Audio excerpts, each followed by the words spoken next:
Item Number, SCP-1200. Object Class, Safe. Special Containment Procedures.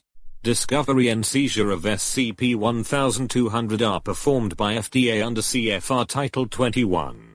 Once in the possession of FDA, the recovered samples are to be replaced by non-anomalous duplicates and transferred to Site-197. As the SCP-1200-A entities do not require sustenance or oxygen, they are to be contained in individual reinforced containers and stored in the ITL-1 wing of Site-197. Description: SCP-1200 designates all chewing gum distributed under the Tastes Like Chewing Gum brand. Packages of SCP-1200 periodically appear in various stores across the United States. The logo present on the packaging identifies the gum's manufacturer as the factory. When an SCP-1200 sample is masticated by a human subject, the sample's anomalous effects will manifest. The particulars and the duration of the effects vary based on the flavor of the sample. Currently, 83 flavors of SCP-1200 have been documented. Swallowing SCP-1200 samples does not produce any further anomalous effects. Addendum 1200-1. Partial list of SCP-1200 flavors. See 1200 EKV for a full list. There is some rows. Designation. Label. Color. Effects. SCP-1200-12. Tastes like lemons. Lime green. Subject's gustatory perception was altered for 28 hours following the consumption of the sample. The subject was unable to discern the taste of consumed food, perceiving a lemon taste instead. SCP-1200-15. Tastes like sunshine. Bright yellow. Subject became luminescent, emitting over 40,000 lux of white light. The subject was not harmed by the effect. The effect continued for 20 minutes, after which time its intensity gradually decreased, ceasing fully after an additional 4 minutes. SCP-1200-29. Tastes like Rubik's Cube. Multicolored. For 216 minutes, subject was able to rearrange adwell segments of her body, both internal and external. The functionality of the affected segments and the health of the subject was not diminished in the process. The alterations were accompanied by secondary changes in seemingly unrelated regions. Due to this, the subject was unable to return to her original body plan. SCP-1200-30. Tastes like those forgotten. Dark blue. 6 corporeal humaniform entities manifested in the vicinity of the subject. The entities did not exhibit sapient behavior, instead mimicking the actions and speech of the subject, guards and researchers, and each other. The entities continued to exist for 6 days, before dissolving into a homogeneous liquid. Subsequent analysis of the liquid revealed it to be a mixture of organic materials, iron particles, and acrylic paint. SCP-1200-62. Tastes like moon's shadow. Red. Incorporeal, translucent, leporine organisms appeared to emerge from the walls of the subject's cell. The organisms proceeded to reach the subject and burrow inside her body. The subject did not react to these events and claimed to be unable to perceive the entities.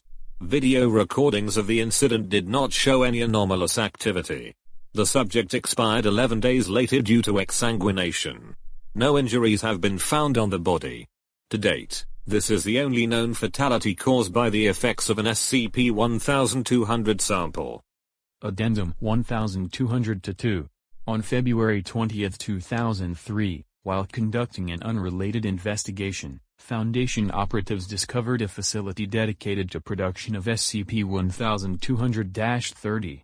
At the time of discovery, the facility was populated by 28 anomalous entities. The entities were subsequently contained, designated SCP-1200-A, and transported to Site-197. Instances of SCP-1200-A are animate humanoid entities composed primarily from wrought iron. SCP-1200-A have been covered in several layers of paint, typically white, dim blue, or yellow. The outer layers of paint are largely absent, While the remaining segments are faded and flaking, the underlaying material is showing signs of oxidation. In the center of SCP-1200-A's head is a large circular opening. No other features are present. When not contained, the SCP-1200-A entities will attempt to acquire recently deceased human bodies and transform them into SCP-1200-30. Each entity will locate a suitable cadaver and transport it to the base facility. There, the entity will regurgitate paint, various biological matter, and small slags of iron, into the mouth of the cadaver. The entity will repeat this process over the course of several weeks. Eventually, the body will liquefy, forming a dense homogeneous liquid, which will disappear via an unknown means soon after. Chemical analysis of the liquid identifies it as the substance constituting 80% of SCP-1200-30 sample's contents. Addendum 1200-3. Cross-reference analysis of the Foundation archives returned a relevant phone call. The call was made on 1999-06-02 from a payphone located 2 kilometers from the SCP-1200-A base facility. A single unidentified male voice can be heard on the recording. The transcript of the recording follows. Herrick, this is Davis. I'm all done with the psychopumps here. We redirected the output to the location you wanted. Weren't any problems there. The goo should start arriving to you shortly. About your other order, Morton spotted some nanohives in Budapest. I'm heading out there tomorrow. They should do nicely for your task, after some tinkering. Make sure there won't be any issues with my payment this time. If your contacts at the factory are unwilling, I can always find someone else. Call you in 2 weeks. Addendum 1200-4.